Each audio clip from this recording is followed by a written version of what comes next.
go. I'm gonna do a little countdown. Okay. Let me make sure I'm on program. Yep. 5, 4, 3, 2, and welcome back to Two Cups Cafe, where I'm your host, Alan C. Jackson, and who I have coming through for a high-quality caffeinated conversation today is none other than my good friend, Damon Lee. What's up, D? What's going on, Al? Thank you for having me. I appreciate you, man. No doubt, man. It's been a long time since we connected, man, and I just wanted to just sit down, man. We go back years and years, Yes, man. yes, You, we do. my Shaolin brother, man. Yep. We came up in the martial arts together way back Yep. in the day for me, but I know you kept some things going over the years, man. Just can you tell the people, man, what interested you in first starting to do martial arts? Okay, so originally I started doing wrestling when I was in high school. I do consider wrestling a martial art. For sure. And I I used to wrestled. wrestle too, yeah, Yep. for sure. And I wrestled for a year at St. Francis. Okay. And that summer, after I wrestled, my best friend Eric Wilson said that he met this man. Okay. This man named Maurice Freeman, and he said, "Hey, I'm doing Shaolin Kung Fu, and it's this, that, and the third." And I said, "Oh, that stuff ain't nothing. I hear what you talking about. What y'all doing, meditating, Right. sitting on leaves or whatever. You ain't doing nothing. That ain't real. Wrestlers can beat all you guys." And he said, "Why don't you come on out and train?" And I said, "Okay." And so I did. And I remember coming out there, and I remember having a conversation with Shifu teacher Freeman. Yeah. And he was sitting on the couch, and he asked me some questions. He asked me, what did I know about Shaolin? And I told him it was probably some dumb stuff that I said, because I didn't really know nothing about it. I guess I was trying to sound impressive. Okay. And his demeanor, if any of us, you know him, yeah, for sure. his demeanor is real kind of flat. I didn't know whether or not he was receptive to me or anything.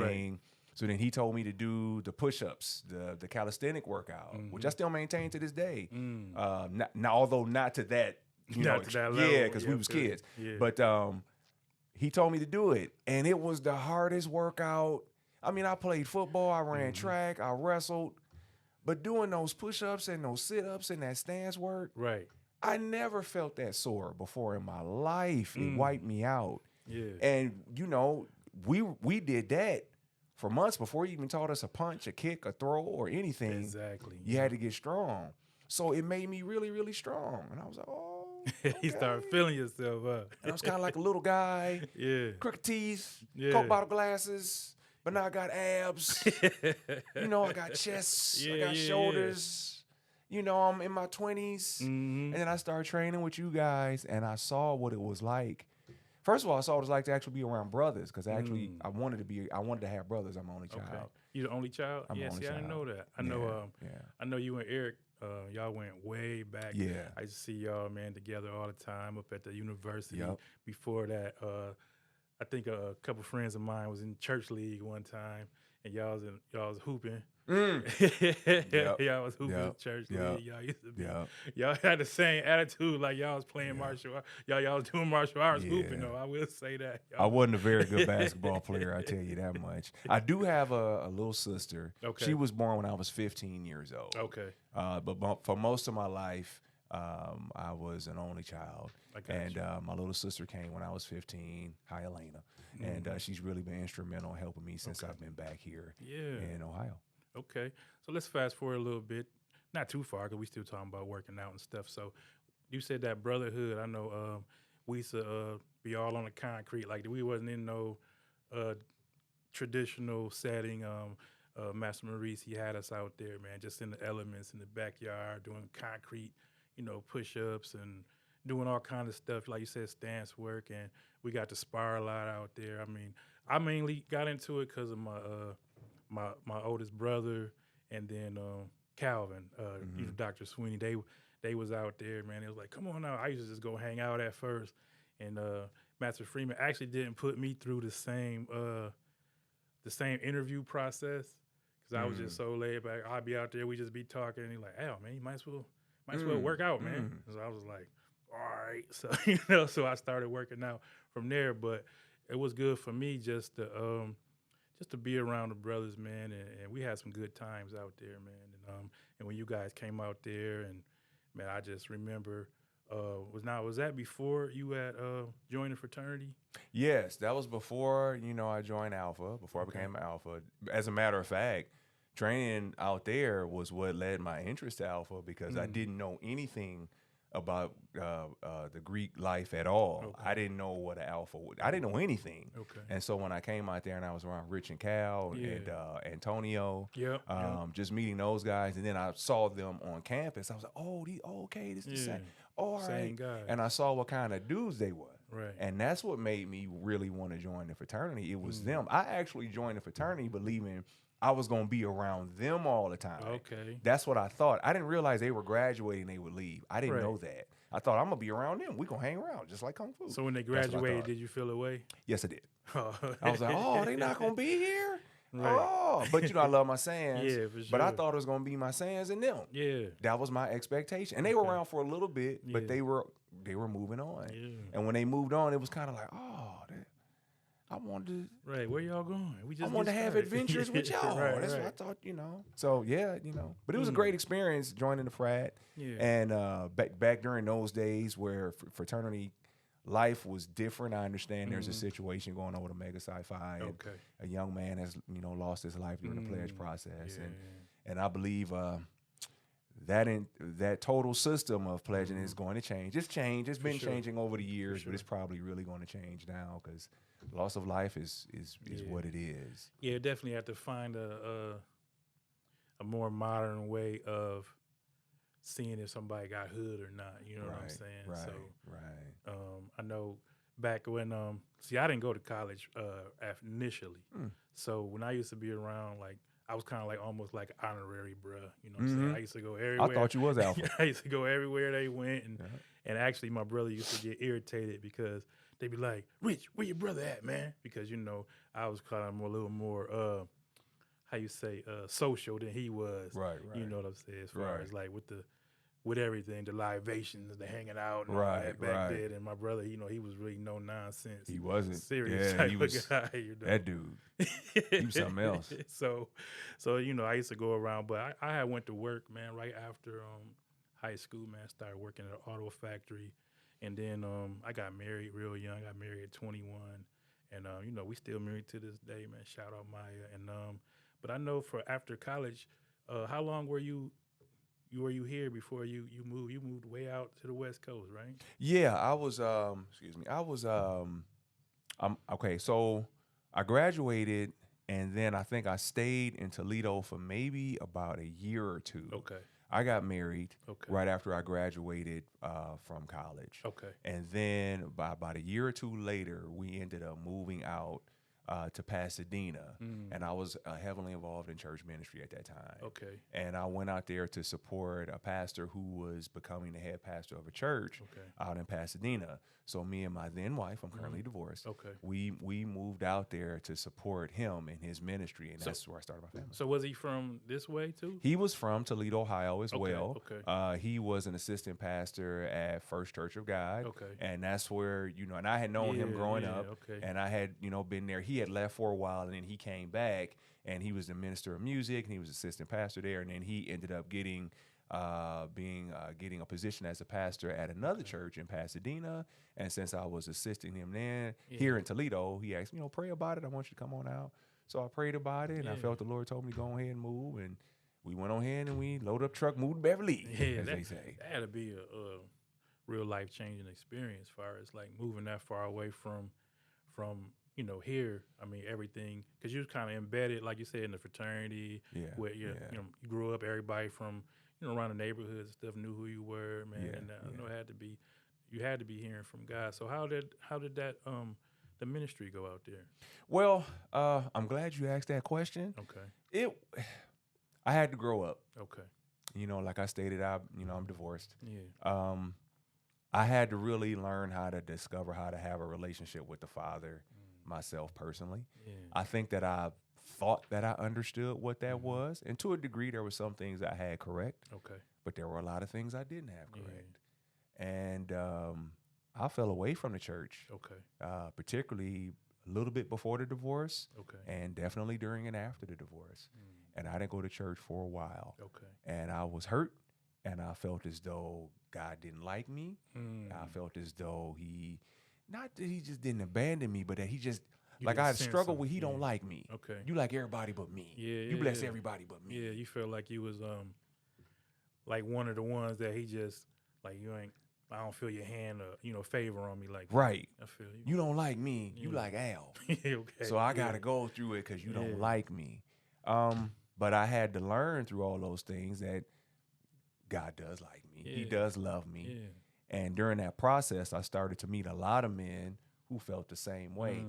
And as I began to get involved in the martial arts gyms and start working with people out in LA, I came across a lot of men that expressed those same feelings of they felt as though they were not loved, period, not just by God, but by other folks. Right. And I didn't realize how many men were dealing with brokenheartedness. Yeah.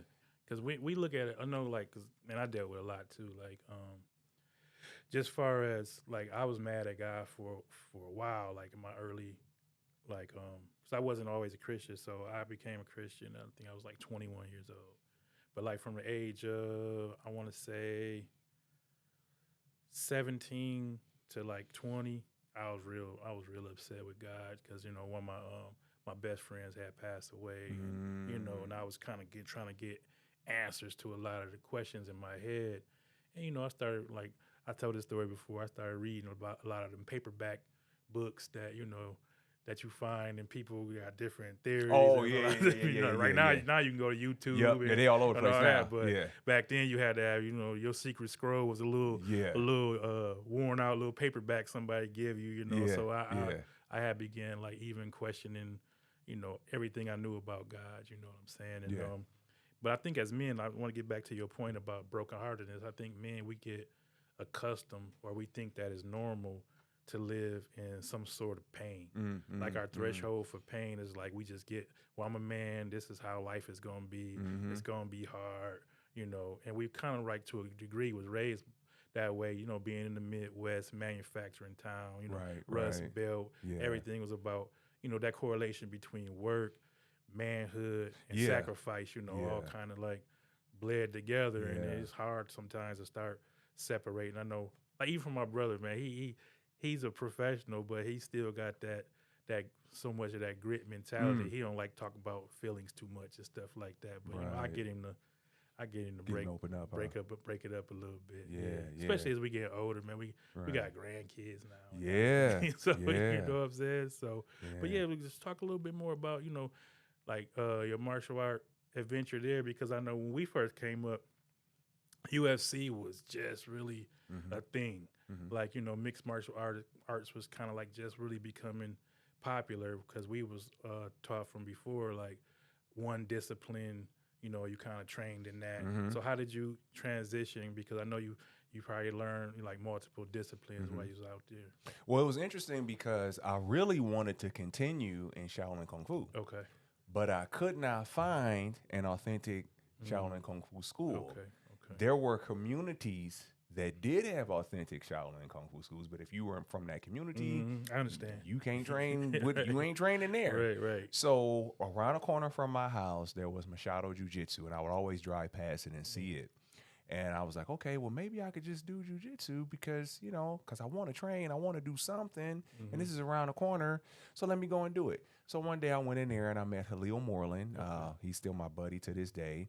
And I went in there and I signed up, and I began to train in a gi, and I had to learn that, the way we trained out, that's rare. I didn't realize that, number one, that was really world-class training with Maurice Freeman. Okay. Most people on earth don't train like that. Everything that I have seen in the martial arts world when I was in LA, there were mats, safety equipment, cup, mouthpiece, all that stuff. We were doing striking and grappling with Maurice Freeman on concrete. With no gloves. Right. We were fighting each other, learning how to actually defend ourselves. Right. Falling on the ground, grappling, learning how to fall down on concrete, learning how to take a punch, learning how to take a kick, learning how to do grappling moves while someone is striking you.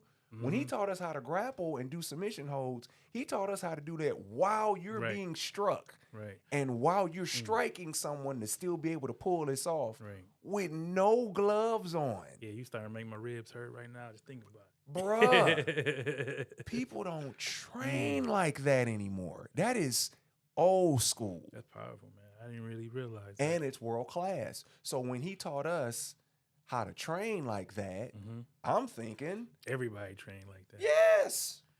I had no idea. No. This is specific. And what you learn from Maurice Freeman is a world class. I liken it to this.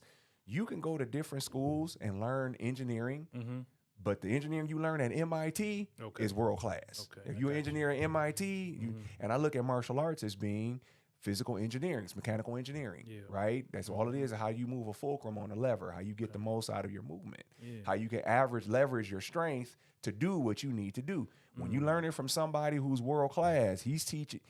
Other people know engineering, but the way he taught you, you know some engineering.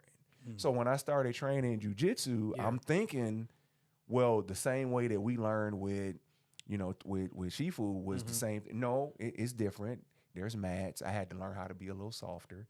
I didn't realize how tough we were. Yeah. I didn't understand that. Yeah, because you always went hard, though. Like everybody did, though. No, you always went hard. Like he said, one time we was sparring, we was supposed to be we was grappling. So, I used to wrestle too. So I'm thinking like grappling, that's just another word for like fancy wrestling. So right. we got to grappling and you started punching me in my head and I was like, so I came up out of it and Richard County was like, ooh. Man, broke my nose and knocked me clean back. I'm surprised I didn't lose consciousness. It was like, wow, that punch, I didn't even see that punch. Oh, man. I didn't even see it. It came out of nowhere. But stuff like that, experiences like that, I have never had nobody hit me as hard as that. I've never trained with anyone that was that tough because of the way that we trained. You were doing push-ups on your knuckles on concrete, Al. Right. You would sit in a horse stance for 5 minutes. Your wrist, your core was so strong. Your back, your shoulders. So when you threw a punch with no gloves on, and I had on no mouthpiece, hit me square in my nose, I had to be strong enough in my neck to not get whiplash. Yeah. I had to be strong enough in my body for my face not to fall apart. You hit an average guy like that, he's probably going to the hospital. Yeah, because you just set your nose back and kept it moving. And think about that mentality. He said, Damon, you okay? I was like, no, because I couldn't see. I was like, no. I know. He said, yeah. He broke your nose. And he put his 2 fingers on my nose and he pushed it back in. And we went back to training. Yeah, that's good. I got laughed at, but hey, that's, it's part of it. I figured you guys were like my older brothers. And so I never took any of that personally. I was never mad. I wanted older brothers. Yeah. And I looked at, that's why I would always come and I was excited to see y'all because it was like, he was like my dad. Yeah, and you guys were like my brothers. It was like my family. And so I was so glad to be there. So none of that. So when I go to LA and I'm training jiu-jitsu is Brazilian jiu-jitsu, Gracie jiu-jitsu is passive aggressive. Okay. It's not like what we were doing with Chen Hai Swai Chow. Yeah, we was aggressive. We're aggressive. Yeah. Jiu-jitsu's passive. That's why they pull guard. They do the things that they do. They're not coming out, coming at you. Right. They're not doing that. Some guys are. Okay. But for the most part, that's not how it's taught. You lay traps, you set traps for guys and you get them. We were taught by teacher, we were taught how to survive during a street confrontation. Right, that's mostly, That's how we were taught. If 2-3 guys jump on you, they gonna jump off. Or they gonna wish they hadn't jump, or it's the price they gonna pay gonna be so great, they gonna rethink jumping on you. That's how we were taught. Well, jiu-jitsu's not like that. It's a sport. Okay. So it's taught differently. The mentality is different. So the first time I trained with a guy, I was white belt, and he grabs my gi. I wrist lock him. Because that's what we were taught. Chen Hai Swai Chow, wrist locking. No, you can't wrist lock. I didn't know because at certain levels in jiu-jitsu at that time, you couldn't do this. It's early 2000s. They had boundaries. Like you can't do that. There's a protocol. There's a culture. We need you to understand it. Yeah. So I had to learn that culture, and I had to learn a different way of training. And the great thing about it is, and this is really kind of, I experienced this throughout my whole journey because I used to put stuff on my on my Instagram page called Journeys of a Jiu-Jitist. Okay. And I would just talk about the things that I would see. What I ended up learning is different ways of how people think. Mm-hmm. And when you train and fight with a guy, you learn how he thinks. You learn what the strategies are.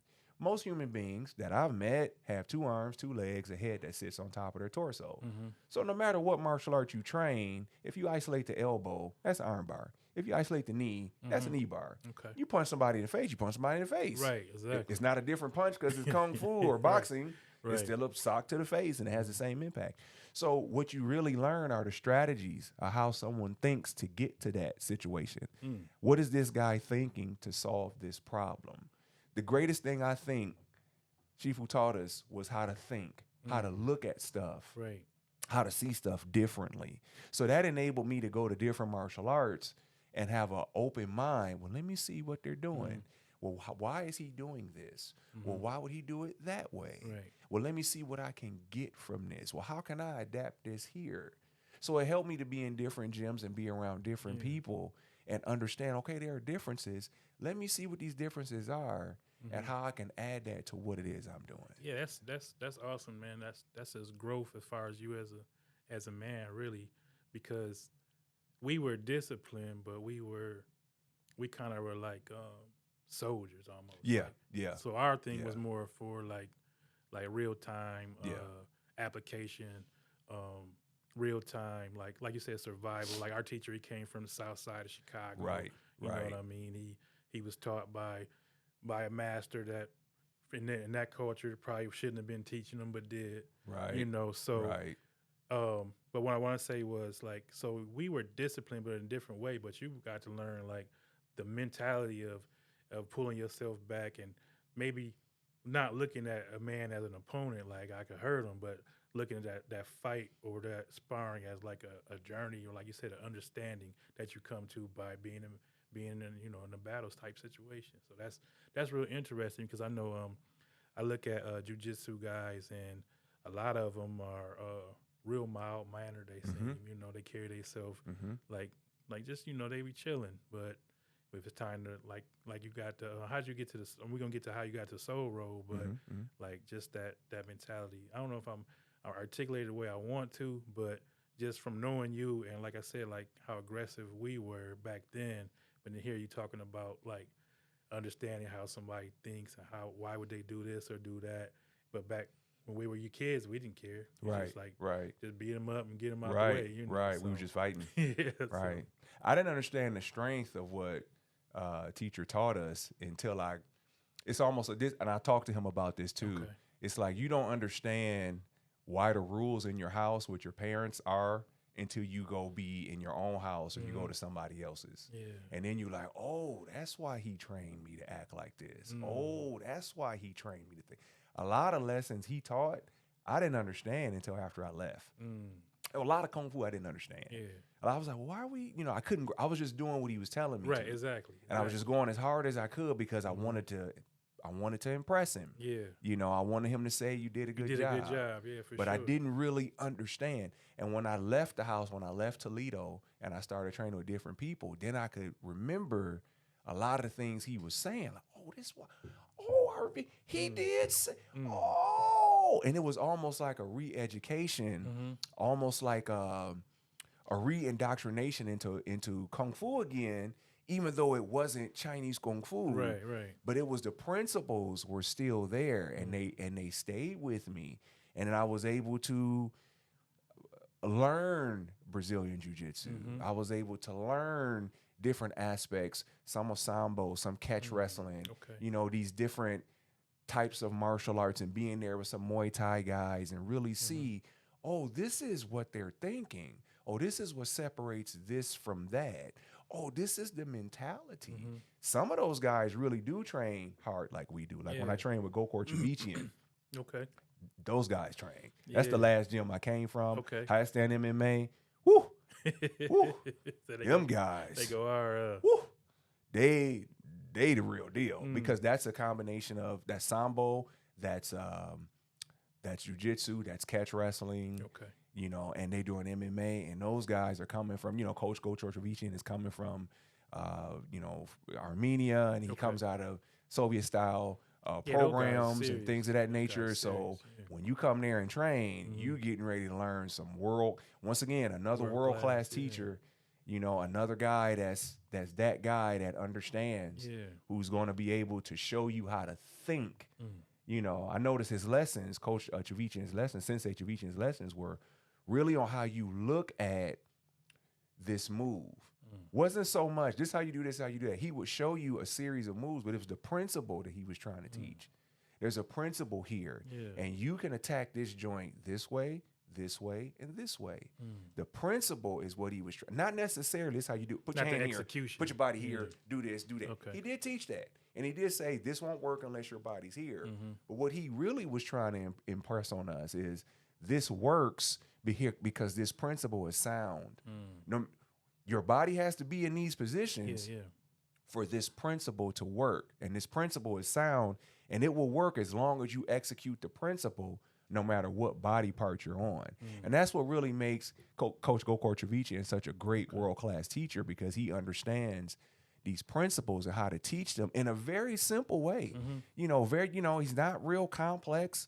He's not going to go in there and shatter he's going to show you, look, this, that. And then you're going to see, oh, wow, you can do that from there? Yeah. Oh, I didn't say, what? You can do, whoa, oh, okay. Yeah. This is why he's got MMA champions and UFC champions and for sure, champion judo guys and world champion judo players and world champion sambo guys that come and train there, because he's able to take these, once again, these high scientific principles, this high physical science, and he's able to show you, learning another MIT professor, this how you do it. Right. This is how it is. Let me break it down to you. I learned that a great teacher can take complex principles and make it seem simple. Yeah. That's what great teachers do. Yeah, they're not trying to confuse you. They want you to get it. You know what I mean? They can explain to you why light travels the way it does and break that real complex equation down to something like ABC. You'd be like, oh, I equals MC squared. It do. I see what you're saying. That's what he's doing. That's what he did. Real good training. Real good training. And I miss those guys. That's awesome, man. So was it, did they allow you, because I know you say you was a white star or a white belt, did they allow you to move through a little faster because of your understanding, or was it kind of like they still had to, you had to go through a certain period of time? Very interesting question. I was a white belt in jiu-jitsu for 10 years. Okay. For 10 years. Yeah. And that had a lot to do with me, going through divorce and going through different schools. Okay. But I was a white belt for 10 years. And after a while, it didn't matter to me whether or not I got promoted. You just said, I'm not even going to worry about the elevation. I'm just doing the art. I was getting the information. So after I had the recovery from the first time I ended up dealing with the cancer diagnosis, I began to train with the LA Jiu-Jitsu Club. And those guys there took me in, and I was able to train with them in the mornings. It was a great training session to be able to go and train with these guys in the morning before I would go to work. Yeah. I was able to get myself back. And they were the ones, after 10 years, that promoted me to blue belt. And it was under the instruction of their coach. Okay. Because they were running this out of their home. Okay. Right? That's what they were doing. Yeah. Joey, and Joey House worked primarily with me. And he was the guy, and he has a gym out in Lake Arrowhead right now. He's married. He's doing very successful, teaching people breathing techniques and jiu-jitsu, and he's just become a phenomenal guy, in that manner. And he really worked with me a lot during that time. It was two guys that were there, but Joey really helped me a whole lot. And they brought me back to myself, and they were the ones that promoted me through their coach, who was another Machado school, Jean-Jacques, actually. It was Jean-Jacques that they got the authorization from to promote me from white to blue. And they were the ones that did that. And you can share as much or as little, So how old were you when because I remember a little bit, cause the bros like back here, like my brother Calvin, Terrell, some other brothers, they always talk about how Damon was doing. And how old were you when you got your cancer diagnosis? And what, were you just not feeling yourself, or you just doing regular checkups, or how'd that happen? Okay, let's see. So I got diagnosed in 2014. Okay, So that's about 11 years ago. So I'll be 50 years old on Friday, this coming okay. Friday. She's around 39. I was around 39, Okay, right?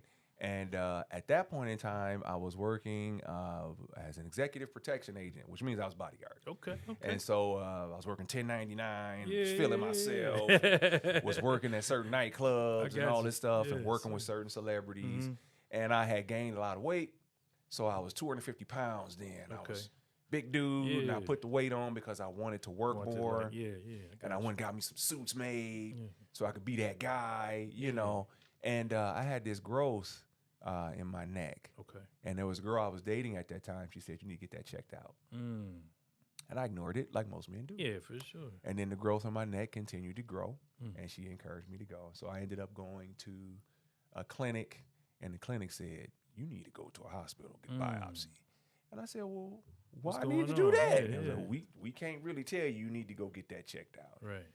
So I did, and I remember the doctor. They did the biopsy, and they told me to come back a couple days later. Yeah. And I remember sitting there, and it was a Russian lady, and she came in, and she had this look on her face. I'm like, I wonder what's going on, Yeah. right? So she sits down, and she says, "Well, I just want to let you know that what we found is that you're diagnosed with mantle cell lymphoma." Mm. And I said, "Okay, Like, what's that, right?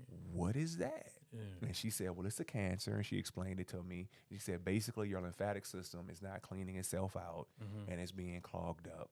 And this is kind of interesting because you are an African American male. Mm-hmm. That's how they designated me. And they said that you're young, Mm-hmm. and this particular diagnosis we find this in European men who are over the age of 65.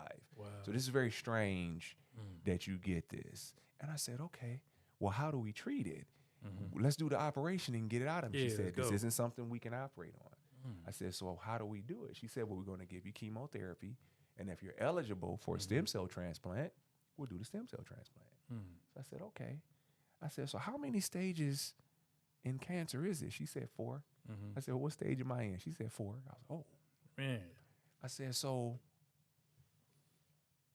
what's my life expectancy? Right. Do I have one?" And then she said, "Do you believe in God?" Wow. And I bust out laughing. And the reason why was because at that point in my life, I was living foul, Al. Mm-hmm. I ain't even gonna sugarcoat it. Mm-hmm. I was living foul. I was doing a whole bunch of stuff I shouldn't have been doing. I had walked out of the relationship with the Father. Yeah. I did. And I was hurt. I was upset.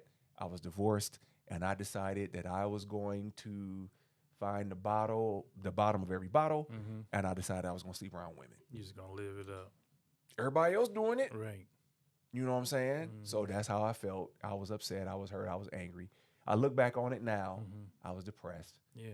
I was hurt because I had lost my kids. Mm-hmm. I had lost connection to my kids. And I just felt worthless. And I thought that if I could get a girl to tell me you the man, Right. then I'm the man. Right. Right. So I started doing stuff and got into relationships with women.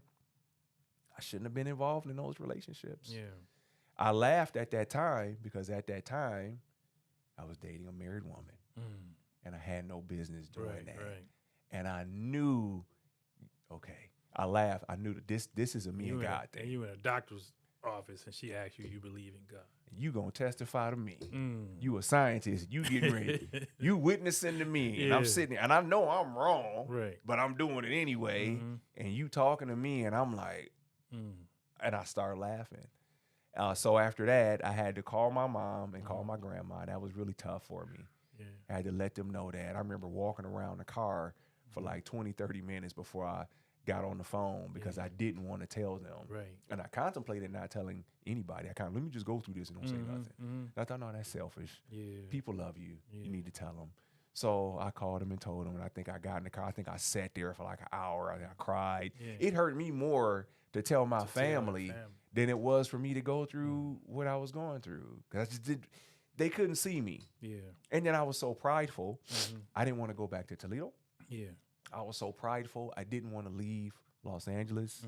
I was so prideful. I didn't want people from Toledo to come and visit me. Wow.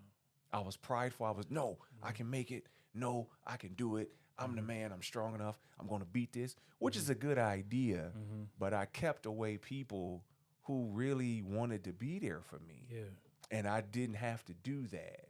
And I think I hurt a lot of people's feelings, and I was wrong for that. Yeah. The only thing good that I think that came out of that situation was while I was going through the treatment, I realized that I had done some people wrong. So I remember getting in contact with my ex-wife. Okay. And I spoke to her, and I remember telling her I line-itemed. I didn't just say, forgive me because I was wrong. Right. I said, I did this, I did that, I was wrong, I did that, I did this. And I just ask that you forgive me because, you know, I'm going through this, and please forgive me for how I was. I don't think being married, I don't think I understood how to be a husband. I don't think I understood it. I think I was too immature. I don't think I understood what it meant to be a husband. There are a lot of negative things that happened to me, but I took accountability for what I did. Okay. And I dealt with the man that I was and the man that I wasn't. Yeah. And that was around the time where my relationship with the Father began to come back. I can recall being at home after the first week of chemo, and I was in the bed, and I start crying. And I remember praying, and I remember saying, you don't like me. And look, see, you don't like me. Look how this is. I'm in this situation. Right. You don't like me. You never liked me. You let my kids are gone. My family's torn away. I don't have nothing. You never liked me. I've always had it hard. I don't have no family. I don't have no people here. I think I cried myself to sleep. At that time, I was renting a bed out of a home where there was a bunch of guys renting a bed. I was at a really bad place in my life. And I'm laying there in that top bunk in that room crying. And that night I had a dream, and I remember this very vividly. And the dream was my whole life. And I remember seeing my life as though it was superimposed over a book where the things that I was seeing were written down at the same time. It was kind of strange. And I could feel God saying, I wanted you to do this, but you chose that. I wanted you to go this way, but you chose this. I wanted you to be here, but you chose that. Right? I woke up with this feeling that a lot of things, I could feel God telling me that. A lot of the situation that I was in was due to decisions that I had made. God wanted better for me. I didn't believe him. I wanted to go in a different way. I went in a different way, and things turned out the way that they did. And that began a process of me really thinking about what I was going through. It took me a while to end certain relationships, certain things that I shouldn't have been a part of, certain things that I shouldn't have been doing. It took me a while to get those habits out. But I began the process of trying to get those habits out of my life. And eventually those relationships went away. And a lot of those habits left. A lot of those habits left because they had to leave because I was going through the diagnosis. Right. So I couldn't drink no more. Right. And I couldn't smoke no more cigars, which I love doing. And I couldn't sleep around like I wanted to. Right. That took a minute for me to get that out of my system. I ain't gonna lie. Okay. So I had to be really careful with that. And then I ended up eventually getting to a place where it was just me and God, and so go ahead. Where'd you get all right, so you felt like God didn't like you, and then you went through, like you said, relationally with your wife, the things that y'all went through, and then you get a diagnosis. Like, what brought you to yourself to where you just didn't, just lay down and just call it quits? Like, what do you think that moment or that thought, like, how did you think that God just strengthened you, or what was the thought process? Because I know when you first get that type of information, it's like stage 4, like, it's over. You know what I'm saying? Yeah. But where did you get that resiliency from in that space when you just learning something that most people that's hard to deal with. I don't care how old you are. Right, you know? right. I'm gonna be honest. A big part of it was just stubbornness. Okay. I'm not gonna get beat. This ain't gonna whoop me. Yeah. Even though I was feeling bad about myself, I wanted to feel good about myself. Okay. I wanted to be better, and I wanted to prove that I could overcome. Okay. Right? So there was that stubbornness. And then I can recall there was this guy in the hospital who worked in the hospital. He was a janitor. And Al, you know how they wear the scrubs, right? Yeah. And I don't know if scrubs have a back pocket, but this guy had a full Bible in the back of his scrubs.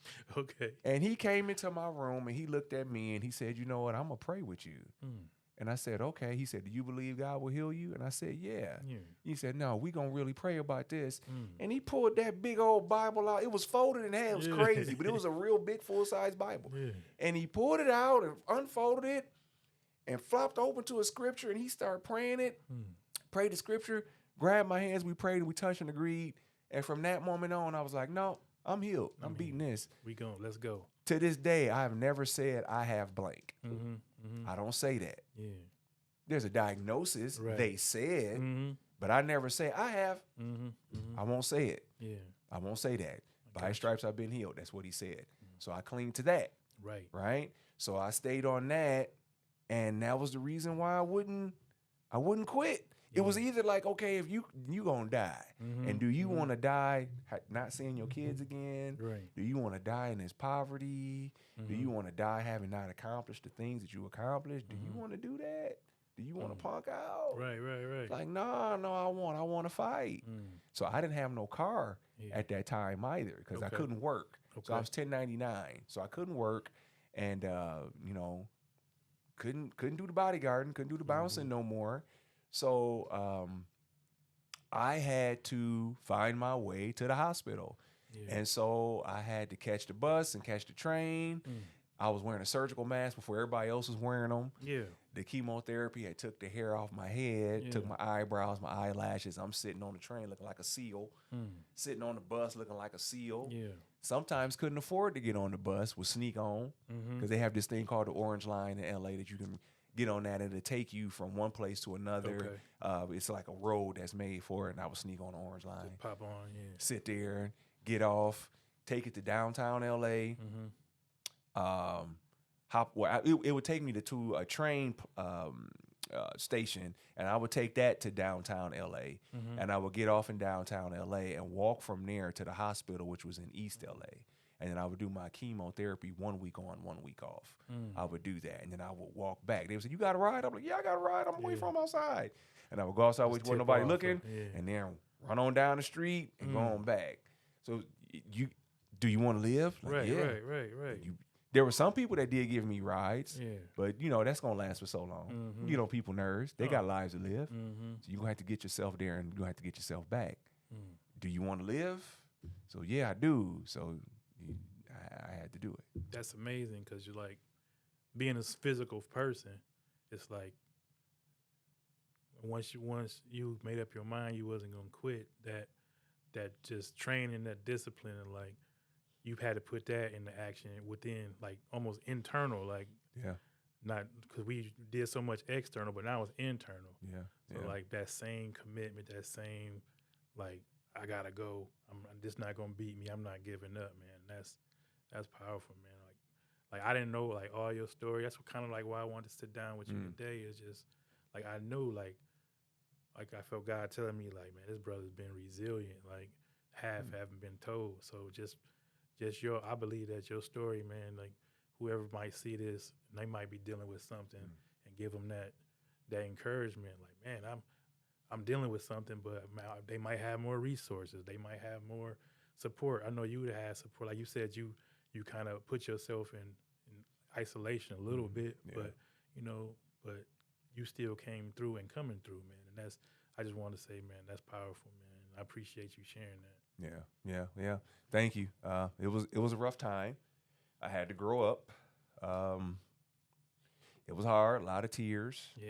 A lot of that stuff was my fault. I was doing a lot of drinking. I kind of believe my lifestyle kind of brought the diagnosis on. The kind of man that I was. I kind of look at, you kind of wasn't living right. Even spiritually, just outside of the physical stuff you do to your body. Yeah. Just my thought process and my character, it admittedly just wasn't very good. I admit that. I wasn't a decent man. Yeah. And I wasn't a decent man for some years. And this process kind of helped me to re-examine that and to stop being so upset with God and realize, God does love me. All the hardship and stuff that I was going through was there. It was training. I didn't understand it as training. I thought of it as, you don't like me. Why I got to do this? That was the equivalent of doing push-ups and horse stands. I didn't see it like that. I thought of it like it's punishment. I'm seeing other people get great jobs. I can't get no great job. Right. I'm seeing other people, they don't have diagnosis. I got a diagnosis. Right. I'm seeing other people get a great car.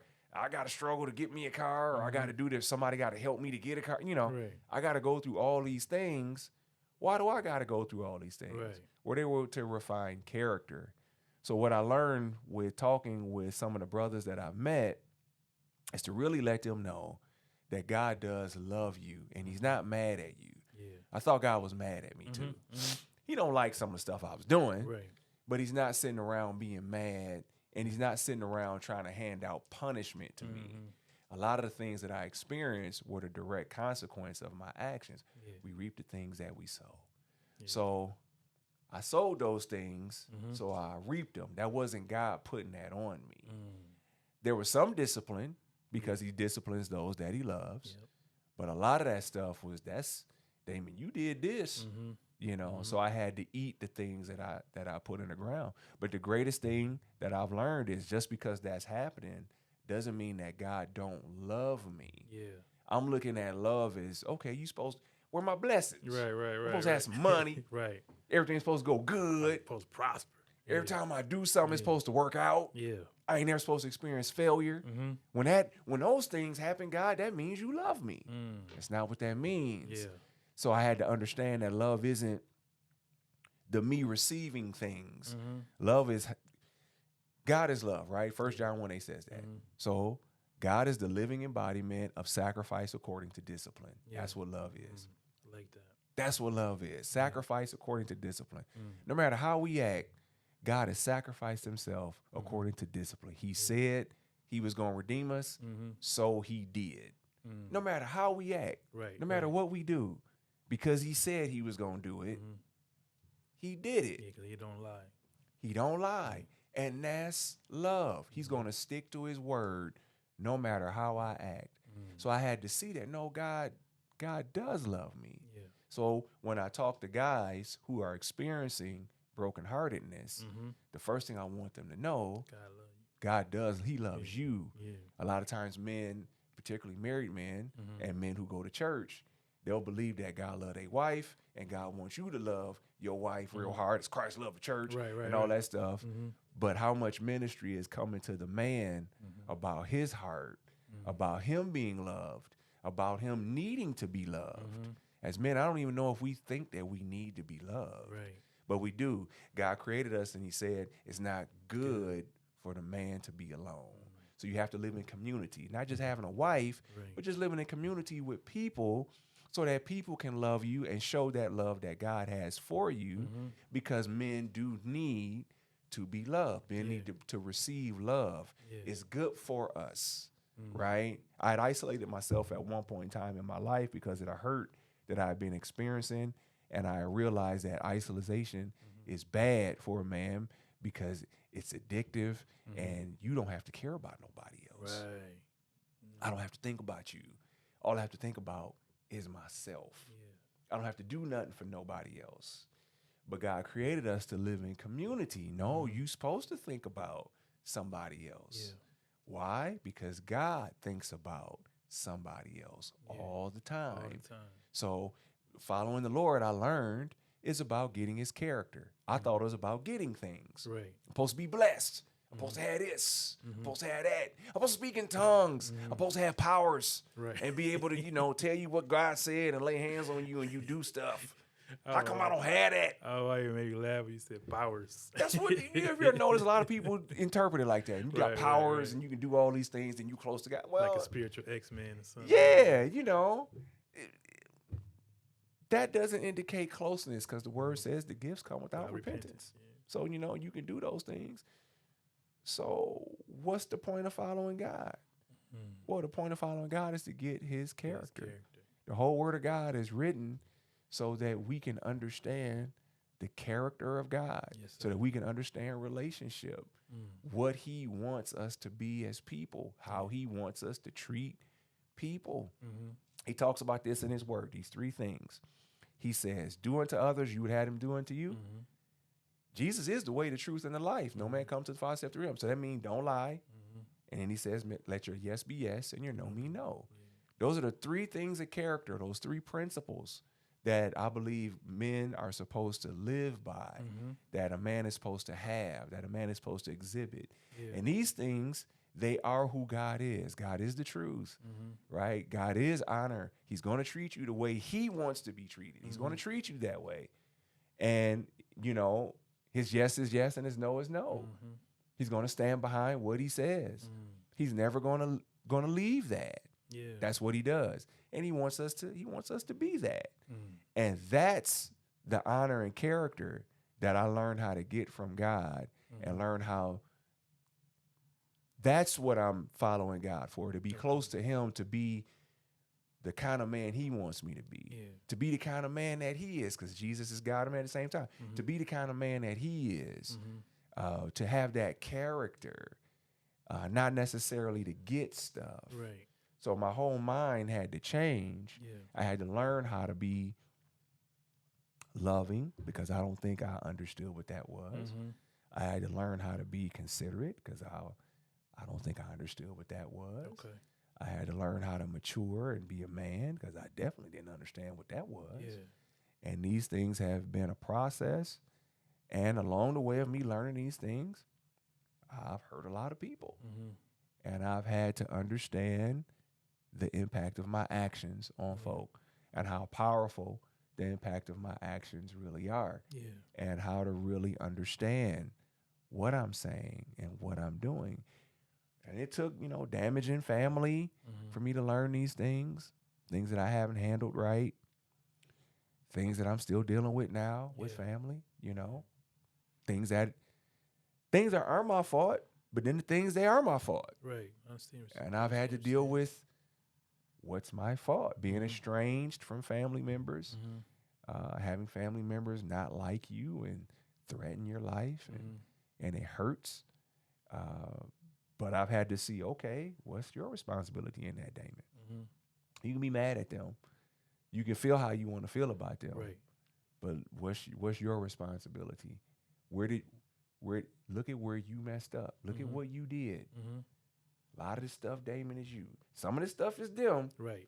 But a lot of this stuff is you. And you got to own what you did.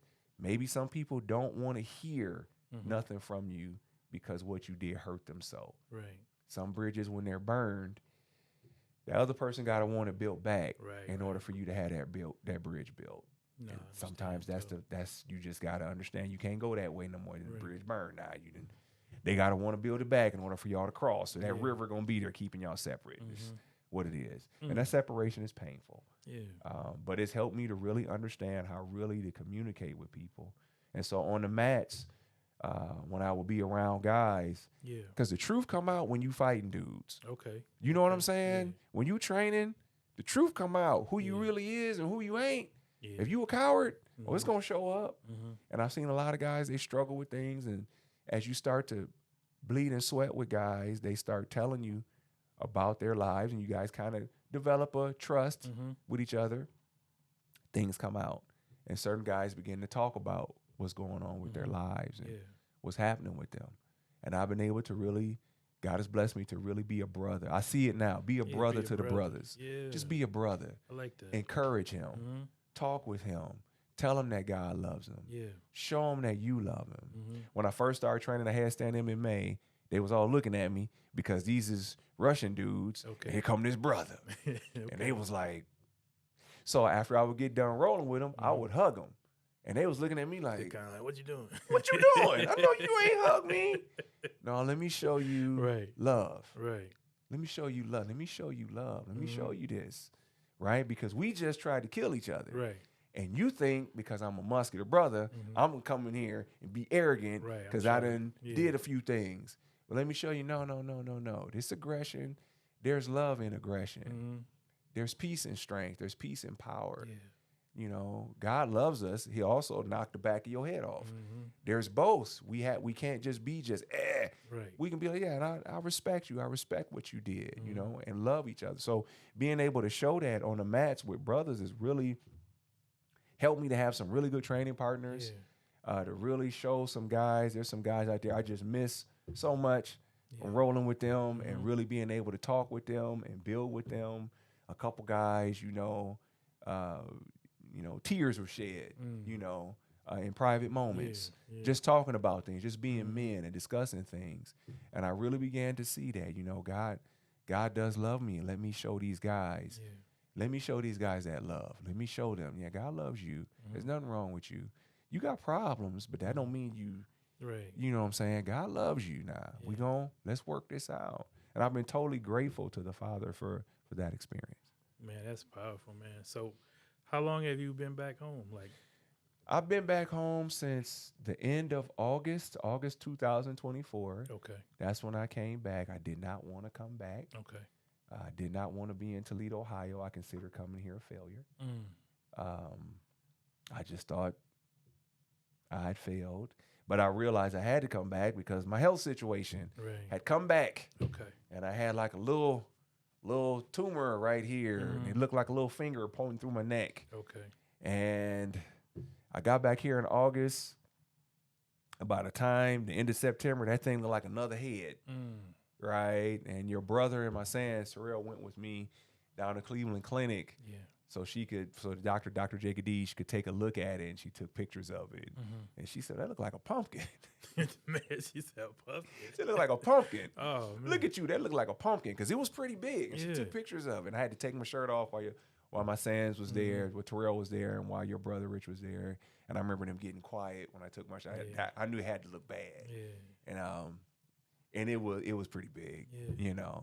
And so I was able to get chemo, and really radiation took that down, which dang near killed me.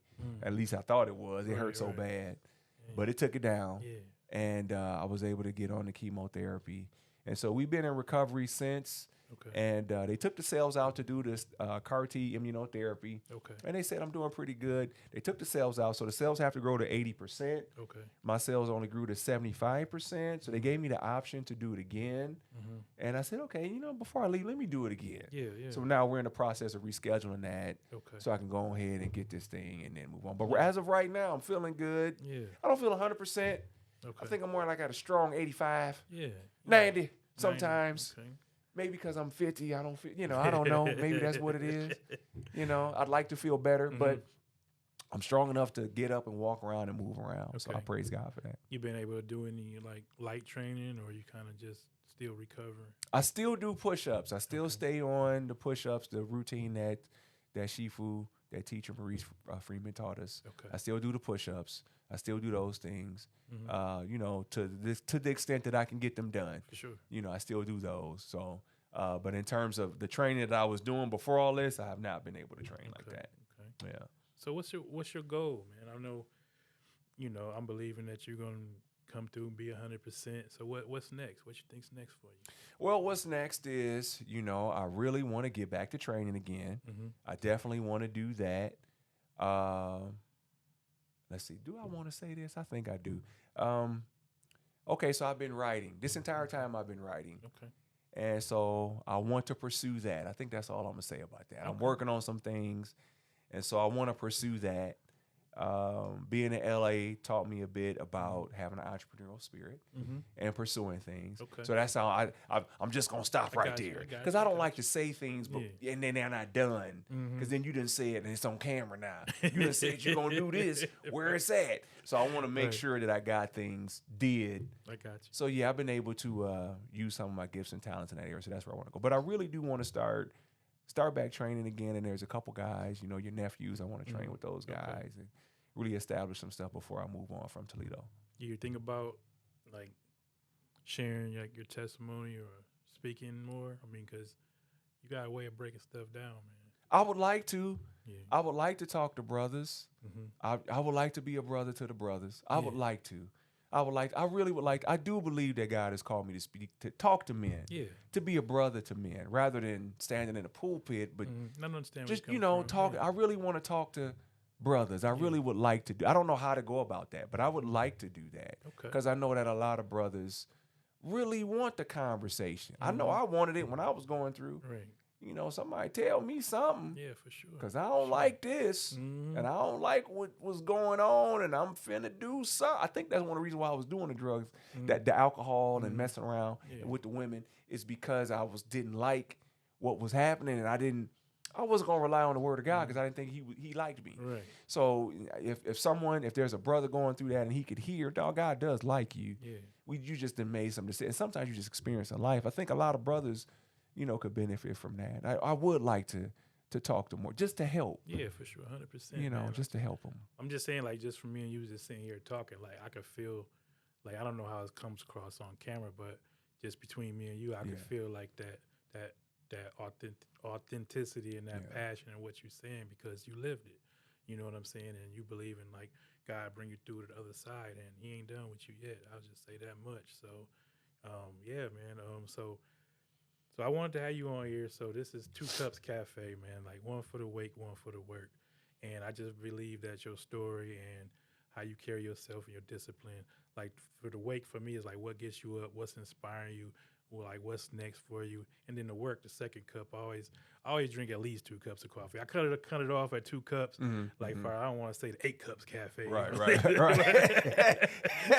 It's too much on a shirt. It's too much on a shirt. So, but I believe like what's the work, and I just personally believe that you exemplify like the wake and the work just from just knowing the little that I did know about you, but now like the picture is even clearer, like how you carry yourself or how you walk it out, man. That's like, you might not like hearing it because you know you've been through so much. You, like you said, you might have felt like there's things that you did along the way that put you in precarious situations, but no, man, I think that your journey is like everything that you did, like didn't feel good, might not been good, but it's working out for you good, man. I just want to encourage you with that and say thank you, man, that you even come on here and be that transparent, that vulnerable, man. Man, thank you for having me. Seriously, really, thank you for having me. It was really a blessing when you reached out. Yeah. I kind of sometimes don't expect that people want to hear anything from me. I don't know why. I don't expect that. Like, who want to talk to me? I guess I don't know what that is, but thank you for having me. I really appreciate this opportunity. Yeah, and anything, man, I could do, man, like I'm an open book too. So if you think that I'll be able to help you with anything, you know, I can't do the push-ups right now. But, you might help me with that one, but anything, man. If you feel like, you know, maybe Al might know about that. Yeah. Maybe Al might know somebody, man. Like, man, don't hesitate, man. I'll definitely reach out. Thank you. There, man. And thank you. Once again, man, just thanks for coming on. This is Two Cups Cafe. Man, like, subscribe. We back at it. You know, I took some time off just to get myself together, but in 2025, my goal is to be more consistent, be committed to consistency, and having a brother like this on here with me has just been a blessing. And just we're looking for more high-quality caffeinated conversations. And until next time, man, it's your friend, Al, Two Cups. All right. I cried a few times. Oh, that's all right. Had to pull myself back.